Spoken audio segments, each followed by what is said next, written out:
This video I will tell you that how to create a shortcut on Snapchat. So we will open up Snapchat application here.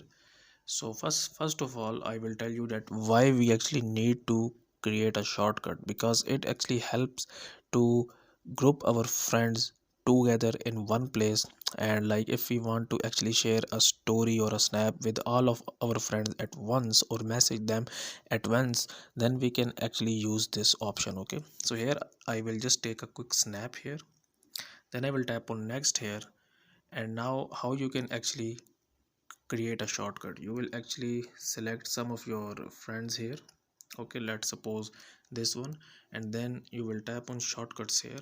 And now if you have previously shortcuts here, you can actually edit them from here, or you can actually make a new shortcut here.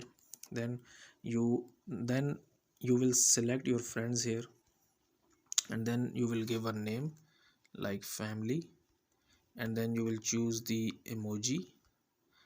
And okay, sorry, family, and then you will choose this emoji, and then please choose a single emoji character. Okay, so we can't actually write, so we can actually just use this one.